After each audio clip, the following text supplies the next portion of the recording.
자, 그러면 강의 시작하도록 하겠습니다. 평소보다 살짝 죄송해요. 평소보다 살짝 이제 키가 커 보이는 거는 제가 이 테이블 위에 앉아 있기 때문에 그런 거고요. 스탠딩 의자가 들어오기 전까지만 이렇게 하자고 하십니다. 굉장히 학원에서 배려를 해준 거죠. 굉장히 웃긴데 제가 봤을 때는. 여튼 자, 그러면 23년도 5급 공채 대비해서 심화 강의 시작하도록 하겠습니다. 안녕하세요, 전진명입니다. 저 OT부터 시작하고 가야 되겠죠. 항상 하는 거다 보니까 저는 이게 굉장히 지루해요. 저에 대해서 소개를 한다는 것 굉장히 부끄러운 일이라 생각하거든요. 여러분들은 절대 이렇게 되면 안 된다를 보여주는 표본이라고 생각합니다. 무슨 말이냐? 저도 이제 고시를 준비를 했던 사람이고 한 10년 가까이 고시, 사실상 부진정 고시생이라고 하죠. 고시생인 척하는 사람이었고 피셋이랑 리트만 오지게 치다가 강사로 뭐랄까 전직을 했기 때문에 여러분들의 롤모델과는 굉장히 거리가 먼 사람이에요. 하지만 여기서 나와 있는 것처럼 지금 학원 두 군데 나가고 있고요. 법률저널에서도 교재 쓰고 뭐 하고 있고 서울대나 한양대, 성대 뭐 이런 데 다 특강 강사로 나갈 수 있는 정도로 이쪽에 구력은 있다, 업력은 있다 생각을 하시면 좋을 것 같고요. 최근에는 시험을 안 쳤지만 작년까지 기준으로 했을 때 전 회차 평균 원상 90점, 그리고 19년도에 상판단 95점 맞아서 옆 회사 기준으로 수석 장학금을 받기도 했고요. 21년도 굉장히 어렵다고 하죠. 올해보다는 쉬웠다고 할 수 있겠지만 그때도 90점 맞았었고 제자 중에서 언어 95점을 맞은 친구도 있기 때문에 올해 거를 나름대로 성적 면에서도 제가 말할 필요는 없을 것 같아요. 맨날 광고를 그걸로 하니까 구구절절 이걸 설명하고 있는 것도 웃기잖아. 그러면 이런 정도의 성적은 있구나. 이거 한 3번째 들으시는 걸 거니까 여기서 넘어가고 성과에 대해서 조금 더 말씀을 드릴게요. 여러분들이 심화 강의를 수강을 처음 하시는 분도 있을 거고 기초 기본 들으신 분들도 있을 텐데 기초 기본 때는 이제 5급 공채 성과 말고는 없었고 이제 7급 그리고 리트까지 연속해서 나오는 시점이죠. 그래서 7급 강의를 제가 학원에서 했지만 학원 강의 같은 경우에는 제가 개별적으로 후기를 받거나 할 그런 건덕지는 없었어요. 거의 3번, 4번 강의하고 끝나는 거라서 저희 학원에서는 약간 다 5급 했던 친구들이 가잖아요. 생 7급 한 명을 딱 6개월 가르쳐서 평균 57점에서 81점을 만들었습니다. 딱 6개월. 6개월 일주일에 2번 봤어요. 일주일에 2번 2시간씩 보고 이렇게 점수를 끌어올려줬다. 1대1 아닙니다. 1대1 아니고 3대1이었는데 이렇게 평균 81.33이 나왔다. 엄청나죠? 7급이긴 하지만 그래도 평균 점수를 30점 이상 끌어올릴 수 있는 시험이라는 걸 보여주는 거고요. 본인이 직접 제 이름도 써도 된다고 했는데 제가 그건 아닌 것 같아서 가렸습니다. 그리고 여기 보시면은 윈터스쿨 잠깐 하시고 평균 80점 가까이 나온 친구도 있고 상판 양치기 해서 여기 점수 좀 덜 나왔다고 하는 친구가 75점 맞았어요. 조금 능력이죠. 22년도 75점이 잘한 건데 그리고 82.5 맞았다. 이런 친구들이 있었다. 상황 판단 같은 경우에는 여러분도 아시겠지만 최종 합격을 하지 않은 친구들한테 1차 후기를 달라고 하기는 굉장히 어려워요. 제가 이제 1년 차고 그래도 먼저 말씀 주시고 문자 주시는 분들이 있어서 감사하게 이렇게 적어놨던 거고요. 추리 논증 같은 경우에는 여러분들 제 카톡방 들어와 있는 분들은 보셔서 아시겠지만 점수가 나오면 그게 사실 끝이에요. 리트는 점수가 한 80%를 결정하니까 리트 끝나고 나서 제가 후기를 다 받았거든요. 지금 여기 보시는 이 파일들이 다 후기 파일들이에요. 후기를 이제 사진을 찍어 놓은 파일들이고 여기 인스타그램 가면은 제가 다 이제 캡처 사진을 올려놨으니까 볼 수가 있거든요. 보시면은 추리 논증이랑 상황 판단이랑 비슷하다고 하잖아요. 언어랑도 비슷하고 25개에서 37개로 올라간 친구도 있고요. 21개에서 31개로 올라간 친구도 있고 재수생 기준으로 했을 때 2명 중에 재수생 기준은 아니죠. 재수생 기준으로 했을 때 전원 6개 이상 더 올랐고요. 그리고 전체 학생 중에 2명 중에 1명은 20%, 4명 중에 1명은 상위 10% 안에 들었어요. 자, 딱 저랑 5개월 공부한 친구들이 저한테 제가 가르치는 게 굉장히 어려울 수도 있고 굉장히 양이 많을 수도 있고 굉장히 힘들 수도 있지만 잘 따라오고 거기다 올인하는 친구들은 무조건 보상을 받는단 말이야. 이거는 증명이 되어 있다라고 생각을 하셔야 돼요.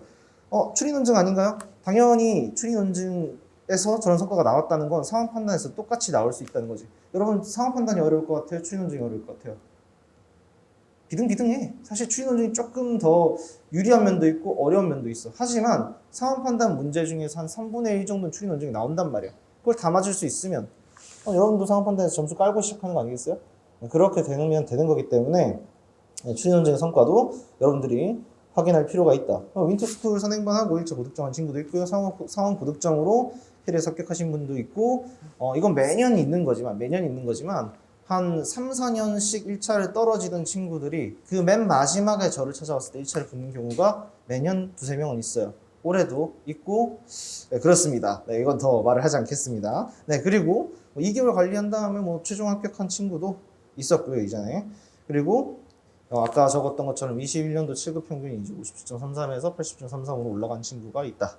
추리논 중 25개에서 37개, 이건 사실 말도 안 되는 거죠. 60%짜리에서 99.8%가 나왔으니까.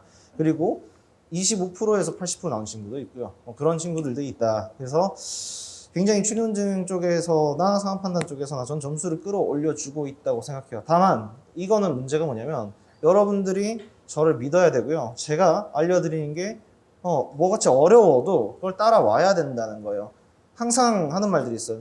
너무 말을 어렵게 한다, 어렵게 가르친다. 틀린 말은 아니에요. 요즘엔 좀 쉽게 가르치려고 노력을 하는데 일단 문제는 여러분들의 자세예요. 이 시험이 아주 그냥 만만하게 보이는 거예요. 상황 판단은 사실 70점 깔아주면 되고 70점을 깔아줄 수가 없는 시험이에요. 여러분들이 노력하지 않으면 70점 맞는 게 얼마나 힘든지 여기서 이 제시를 해본 친구들은 알 거예요. 특히 올해처럼 시험이 갑자기 어려워진다? 인생을 갈아 넣어도 70점이 안 나올 수도 있단 말이야. 그래서 70점을 깔아준다는 생각은 없애야 됩니다. 대부분 이런 말 하잖아요. 원자에서 점수 최대한 잘 받고 상황을 방어만 한다. 상황이 방어가 되는 과목이 아니라고.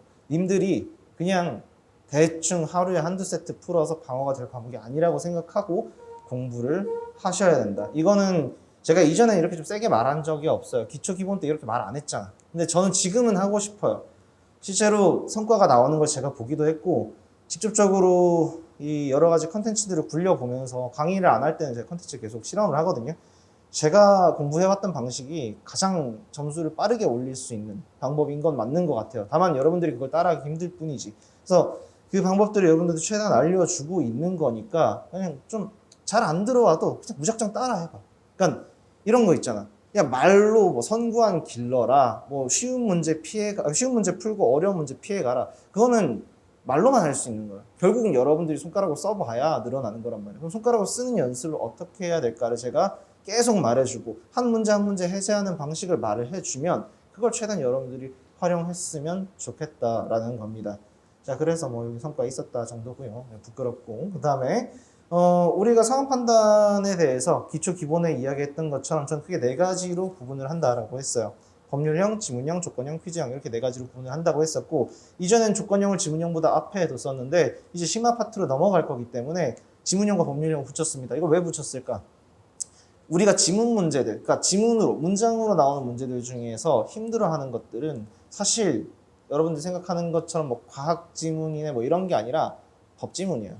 여러분들은 법률 지문을 굉장히 잘 푼다라고 생각을 하겠지만 사실 그 정답률이나 일반 지문 정답률이나 별 차이가 없어. 여러분들이 이 지문형 문제들 중에서 확실하게 맞출 수 있고 확실하게 대비할 수 있는 유형이 법 지문임에도 불구하고 하지 않고 있기 때문에 그걸 이제 강조를 하기 위해서 앞으로 끌어올렸다. 그래서 법률형과 지문형을 묶어서 강의를 진행을 할 거고요. 조건형과 퀴즈형 중에서 조건형 파트에 조금 더 집중해서 진행을 할 겁니다.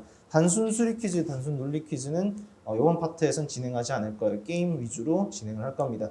자, 퀴즈 문제들 제가 지난번에 논리 퀴즈 특강을 했었죠. 2번 했었고 아마 제가 PPT가 자꾸 안 올라가가지고 진짜 불만이 있는 친구들이 있을 건데 그거는 제가 사무실을 잘 안 가가지고 그랬던 건데 올려놓을게요. 그 PPT 내용만 보셔도 언어 논리에 나온 논리 퀴즈들, 추리 논증에 나온 논리 퀴즈, 입법고시 문제들까지 싹 다 정리가 되어 있으니까 그리고 유형화가 돼 있으니까 그걸로 공부를 하면 여러분들 논리 퀴즈는 끝나는 거야. 제가 더 강의해 줄 것도 없어요. 그 방식을 여러분들이 체험하면 끝나는 겁니다. 다만 그 문제집은 다 풀어야 되겠지. 거기에다 더해서 모강까지 해주면 좋고요. 그래서 이제 논리 퀴즈는 됐다.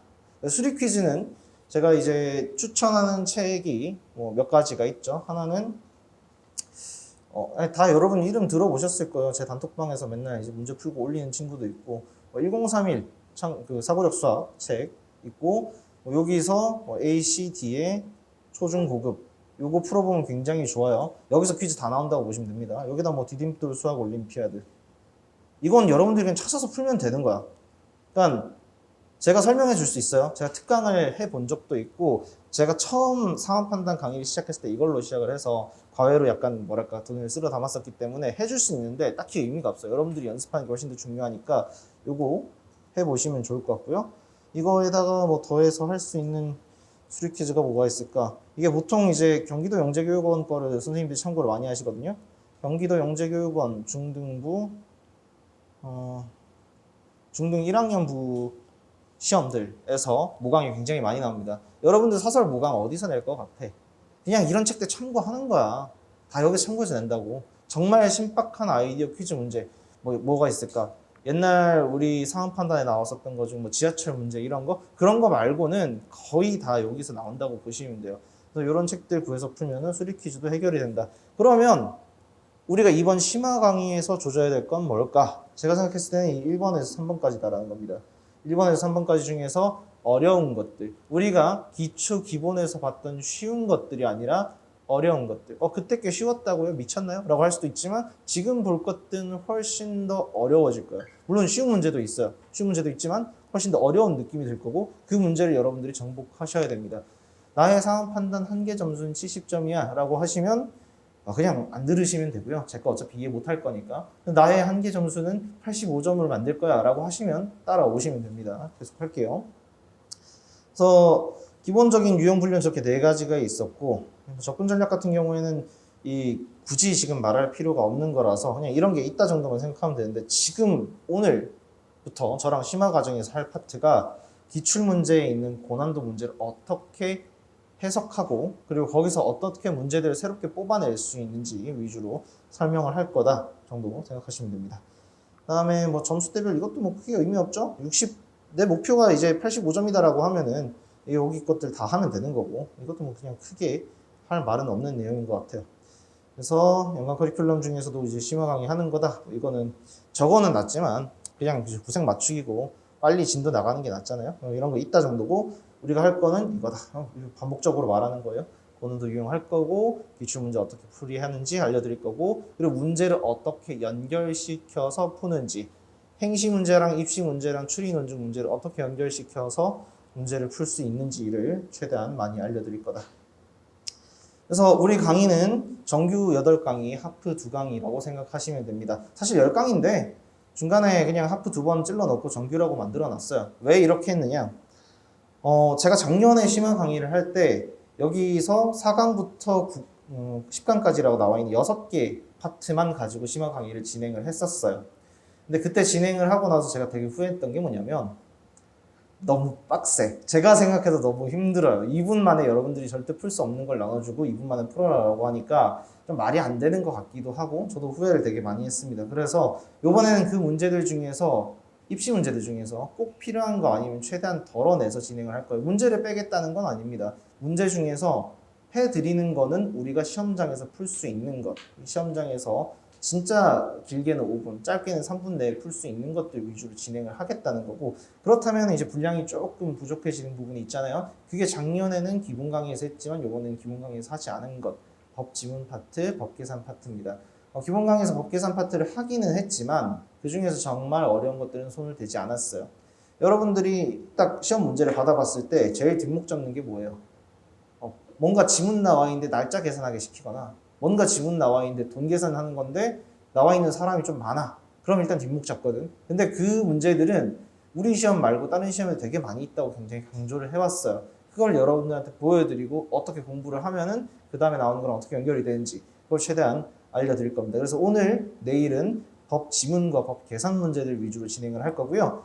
세 번째 날 수요일이겠죠? 수요일에는 법 지문 가지고 모의고사를 칠 거예요. 모의고사 중에서 일부는 제가 만든 문제들, 일부는 기출 문제들이 들어갈 건데 제가 만든 문제는 틀리라고 낸 거니까 맞을 생각은 안 해도 돼. 다만 연구를 했으면 좋겠어. 난 여러분들이 이 문제를 2분, 3분 안에 푸는 거에만 몰두하는 거 당연히 2분 만에 풀려고 하는 거는 맞는데 그거만 몰두하면서 어떻게 꼼수를 찾아가려고 하잖아요. 여러분 발전이 없어요. 상황 판단은 발전이 없으면 절대 점수가 늘어나지 않는 과목이야.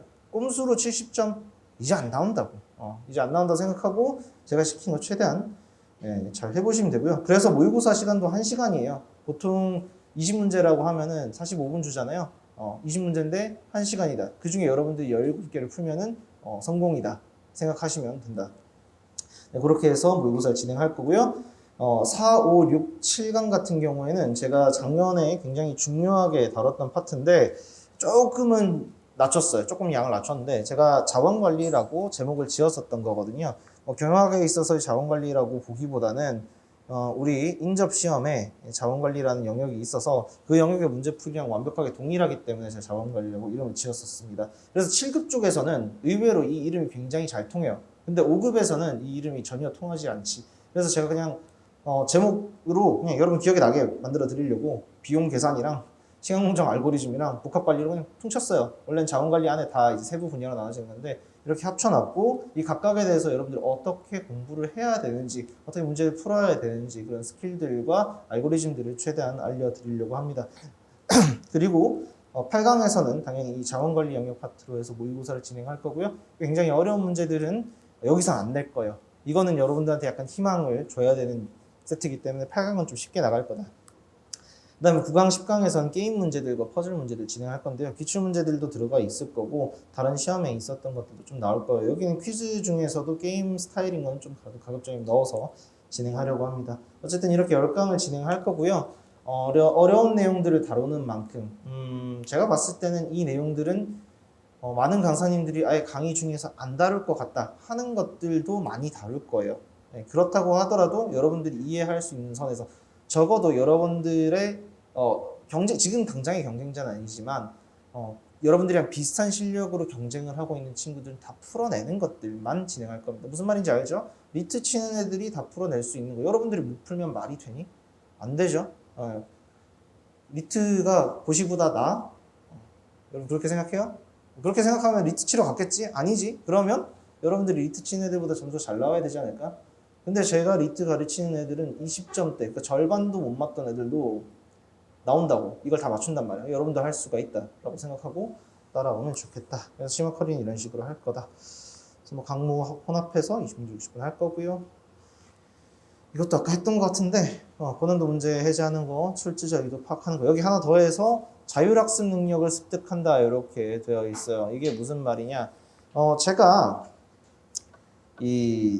나중에 제 과외할 때의 강의 내용 같은 거를 좀 한번 여러분들한테 들려드릴게요. 편집을 해가지고 뭐 카페나 올리든 단톡에 올리든지 할 건데 거기서 들어보면 제가 한 문제에서 문제 소스를 한 5-6개 뽑아내는 걸 들을 수가 있어요. 그런 걸 듣고 나면 이런 형태로 생각을 하니까 새로운 문제가 나와도 받아들일 수 있구나. 요거를 좀 확인할 수가 있다는 거지. 지금 되게 추상적이죠. 그걸 이따 다른 문제에서 하나 보여드리긴 할 건데 그걸 이제 항시하고 있다는 걸 확인시켜 드릴 거고 그걸 여러분들이 좀 최대한 따라 하려고 해야 된다.